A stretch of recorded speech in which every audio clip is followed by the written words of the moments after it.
Muy buenas a todos, bienvenidos a este vídeo sobre pandas. Este vídeo es parte de una serie más larga, el link está en la descripción, en la que vamos a intentar cubrir todo pandas, tutorial a tutorial. La serie empieza con NumPy y luego sigue con series, o sea, este será como el cuarto o el quinto vídeo a lo mejor. En este lo único que vamos a ver es cómo crear un data frame a mano, que no es la práctica habitual, los datos normalmente nos los dan de algún modo, y luego cómo filtrar, cómo acceder a ciertos elementos. Nada más, y ya con eso tenemos para este vídeo. Así que nada, vamos a ello. Vale, lo primero que vamos a hacer es importar pandas como PD, lo de siempre, y vamos a crear un diccionario, esto es de Python base, que tiene los datos que nos interesan. En este caso, pues eso, nombre, edad, sexo, altura, aunque los diccionarios te permiten poner elementos de cada tipo y no tienes por qué tener ninguna estructura el diccionario, aquí obviamente lo estamos haciendo adrede con estructura, es decir, esta es la edad de Ana, este es su sexo, esta es su altura, y esos son los datos que vamos a cargar en el data frame. Entonces cargamos los datos, aquí los vamos a guardar en un data frame, y aquí lo tenemos. Si la longitud de alguna de estas listas no hubiera cuadrado, pues Pandas protestaría y diría, mira, no, esto no me cuadra. Bien, pues lo tenemos aquí, nombre, edad, sexo, Los data frames son como las series, se distinguen de las matrices de NumPy en que tienen un índice, que es este 0, 1, 2, 3, 4, 5, que nos ha creado Pandas automáticamente, y estos nombres de las columnas, que en realidad se los hemos pasado nosotros al darle estas claves. Es decir, Pandas cuando recibe un diccionario por defecto lo que hace es coger como nombres de columnas las claves del diccionario que le has pasado. Y ya está, esas son las dos claves. Entonces, imaginaos que la tabla fuera mucho más grande y no sabemos exactamente en qué posición está la columna sexo, pues no pasa nada porque nosotros podemos hacer así y ya está. Y ahora tenemos. Entonces es mucho más cómodo, sobre todo cuando trabajas con muchos datos, que utilizar NumPy, que es que te volverías loco. Tendrías que al final montarte como una especie de pandas a tu manera, de decir, pues tengo un array de los nombres de las columnas y tienes que intentar simular que tienes un índice, unos nombres de columnas. No tiene ningún sentido para estas cosas, estas pandas. Hay que comentar que, claro, esto es un poco raro, porque normalmente en un array de NumPy, por ejemplo, con 10 filas y 10 columnas. No hemos importado NumPy. En este tipo de arrays, cuando tú accedes al primer elemento, pues estás accediendo a la primera fila, no a la primera columna. Y si quieres acceder a una columna concreta, pues lo pones después de la coma. Quiero acceder a la columna 3. Pues venga, y te devuelve un 3. Esto no es así en pandas por defecto. El corchete, en principio, busca por columnas, lo primero, y si intentas poner algo más después de la coma, no hace nada, no funciona. Cuidadín con eso, porque a lo mejor no hace lo que normalmente esperarías. Vale.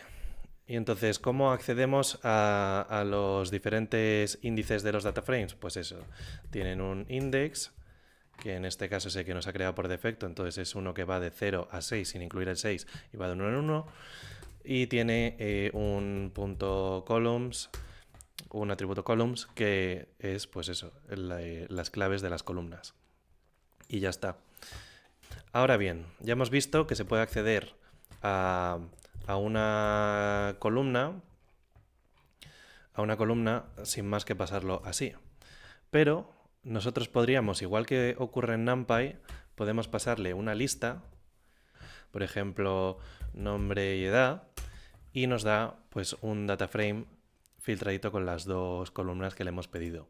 También comentar, que no lo he dicho, que aquí lo que nos está devolviendo, si tú pides una sola columna, te está devolviendo una serie de pandas. Eso puede ser un poco engorroso porque el acceso es un poco distinto cuando es una columna de un data frame que cuando es una serie de pandas. Entonces, nosotros nos podemos aprovechar de una cosa, que es que si tú le pides una sola columna, pero como una lista, si tú le pasas una lista a un data frame, siempre, aunque solo hay un elemento, siempre te va a devolver data frame. Entonces, en este caso vimos que pedíamos nombre y edad y nos devuelve un data frame. Lo notamos sobre todo porque salen mucho más bonitos que las series de pandas, que ya veis que es texto plano. Esto es así en Jupyter Notebook, obviamente esto si lo ejecutas en la consola pues te sale texto plano igual. Y en cambio si le pasamos, aunque sea solo un elemento, pero lo pasamos dentro de una lista, entonces nos devuelve una columna de un data frame. Así, ya está. Yo esto personalmente no lo suelo recomendar. Al final, al principio sí que hacía esto. No estoy muy seguro de por qué lo acabé descartando, pero al final básicamente es porque siempre te compensa utilizar la estructura de datos más simple que puedas utilizar para representar tus datos. Entonces una serie es más simple que una columna de un data frame. Pero bueno, que aquí a gusto de consumidor. Bien, una cosa rarilla del acceso con corchetes normal es que, claro, en principio estamos accediendo por columnas, pero lo podemos utilizar también para ir por filas, siempre y cuando lo que le pasemos sea un array booleano. Entonces, ¿qué es un array booleano? Un array booleano son trues y false, un array de trues y false, que también puede ser una serie, se lo podemos pasar también. Entonces, si la longitud de nuestro data frame, es decir, el número de filas del data frame, es igual a la longitud de nuestro array booleano, pues podemos utilizar los corchetes para filtrar por filas. Por ejemplo, si nosotros tenemos df de edad mayor que 30, pues esto nos devuelve false, false, true, true. ¿Por qué? Porque nuestro data frame, recordemos, era así. Y entonces pues nos devuelve nada, nos devuelve una serie con el mismo índice que el data frame original y nos dice quiénes cumplen esta condición. Pues nada, los dos primeras no son mayores que 30, pero los siguientes sí, pues nos devuelve true para esos. Y luego nosotros podemos utilizar esto o un array de NumPy que también tenga los mismos trues y false, da igual. Podemos utilizar eso para filtrar por filas con los corchetes. Y ya está. Y ya tenemos todo el data frame, pero solo aquellos en los que el valor era true. ¿Vale? Entonces nos excluye Ana y Berto. Esto es un poco raro porque en principio los corchetes ya vimos que era para coger columnas y sin ponerle coma ni nada. Mientras que aquí pues estamos filtrando por filas sin más que pasarle un array booleano de la longitud correcta. Pero bueno, sin más, estas cositas raras de pandas al final son solo para que sea cómodo de utilizar, nada más. Y bueno, en mi opinión no es lo más limpio, no me acaba de convencer que lo hayan programado así, pero bueno, que cómodo sí que es y por eso lo explico lo primero porque es muy simple. Bueno, antes de entrar en el log y en el ilog, para que este vídeo sea un poquito más contenido en sí mismo y no haya que mirar forzosamente el de NumPy para saber estas cosas, nosotros podríamos haber hecho que la edad sea mayor que 30 y luego decimos y que la altura sea mayor que 1,70, ¿vale? Este ampersand es como, podéis verlo como un AND de Python, un AND, pero que recibe arrays de trues y false, arrays booleanos, en lugar de solo un true o un false a un lado y solo un true o un false al otro. Entonces no vale con el AND, pero para ir comparando elemento a elemento dentro de dos arrays de la misma longitud, pues puedes utilizar el ampersand y nos devuelve pues aquellos que cumplen, fijaos, aquí cumplían 4 las condiciones, mientras que aquí las dos condiciones a la vez los cumplen solo 2. Y nada, y podemos filtrar utilizando esto, tal cual, y nos sale que solo Carlos y Daniel cumplen simultáneamente que tengan más de 30 años y una altura de más de 1,70. Y ya está. ¿Que queréis utilizar el equivalente a un OR? Pues eso sería el pipe.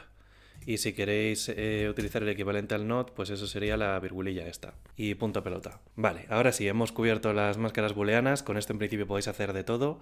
Podéis filtrar por todas las condiciones de todas las columnas que se os ocurran. Y vamos entonces con el log y el ilog. El log y el ilog son solo, digamos, maneras más normales de acceder a elementos del data frame. ¿Por qué digo normales? Porque al lado izquierdo de la coma van las filas y al otro lado de la coma, al lado derecho de la coma, van las columnas. En eso son iguales. La única diferencia entre el log y el ilog es que el log sirve para ir por índice y el ilog sirve para ir por posición, como haríamos en arrays de NumPy, exactamente igual. El ilog es el equivalente a los corchetes normales a los que estamos acostumbrados de primero accedo a la fila a la fila 0 y después de la coma pues accedo a la columna 3.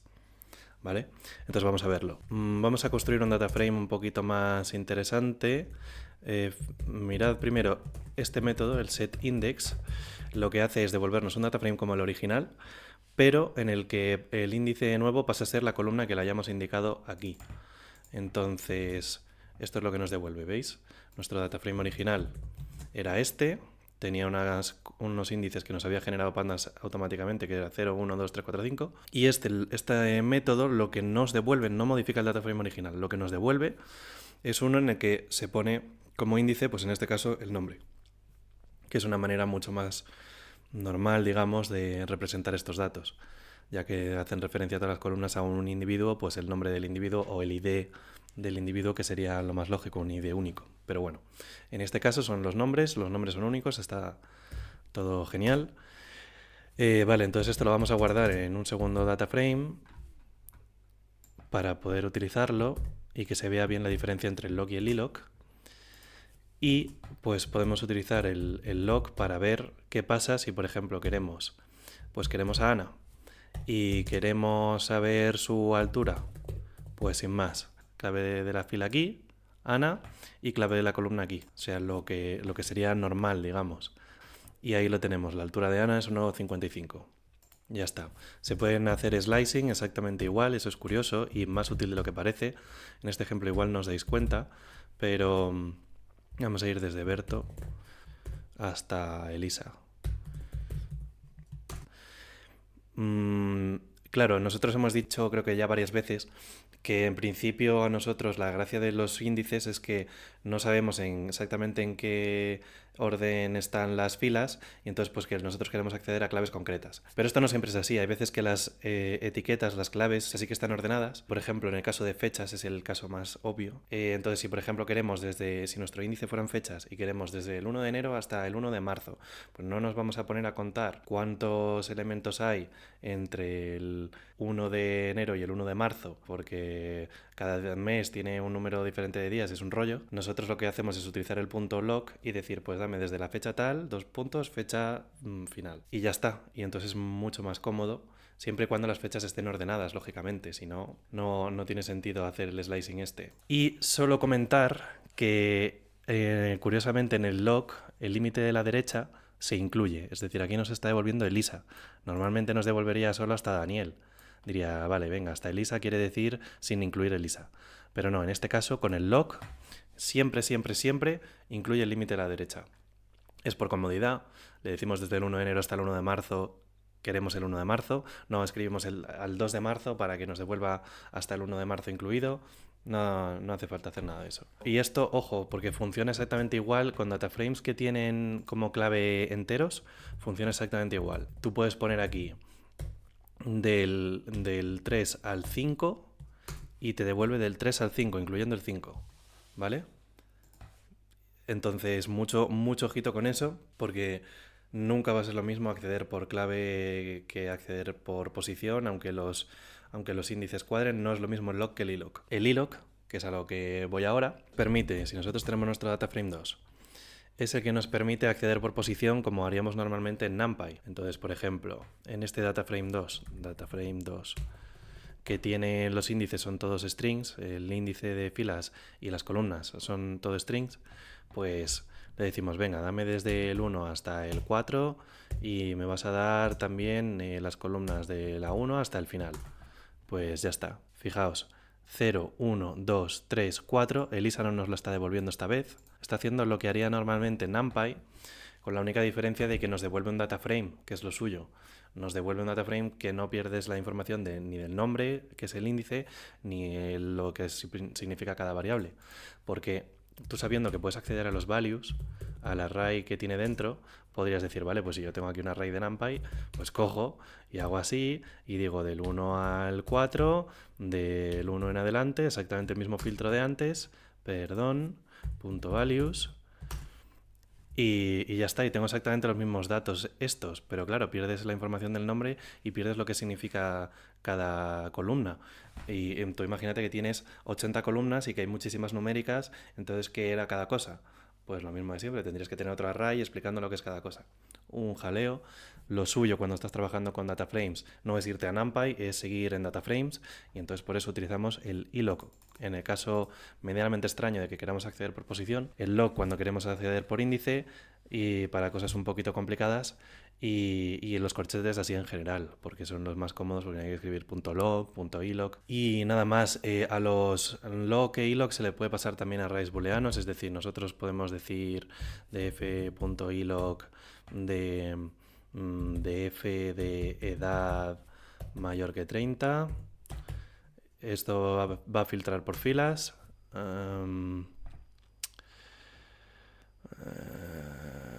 Perdón. Creo que habría que ponerle punto values porque se está haciendo un lío con los índices. Ahí está. Nada, o sea, olvidaos. Podéis filtrar y de hecho esto sí que hubiera funcionado bien con el log. Ahí está. Entonces, bueno, lo que pasa es que, claro, si tú le pasas solo edad, esto te devuelve unos índices, entonces pandas aquí parece que se hace un lío con el tema de que traiga índices cuando estás utilizando el ilog. Que eso, que podéis hacer filtro por filas, incluso filtro por columnas, podréis poner aquí. Pero bueno, eso es un poco más raro. ¿Quieres filtrar las columnas? Hombre, sí. En algún caso podrías querer filtrar columnas, pasarle un array booleano de las columnas que se llamen de una determinada manera. Por ejemplo, a lo mejor hay unas que se llaman todas igual, pero tienen subíndices 1, 2, 3, 4. Pues le dices, venga, pues encuéntrame solo las columnas que tienen esa estructura y sácame esas por pantalla, por lo que sea. Pues bueno, podrías querer hacerlo. Se le pueden pasar arrays booleanos a los dos lados, cosa que en principio, o yo por lo menos no sé cómo hacer con los corchetes normales. Bueno, ya me he enrollado suficiente. Si te ha gustado, recuerda que hay más vídeos y que están aquí en la descripción, está toda la lista. Y nada, dale a like, suscríbete y compártelo si crees que les es útil a alguien. Hasta el siguiente.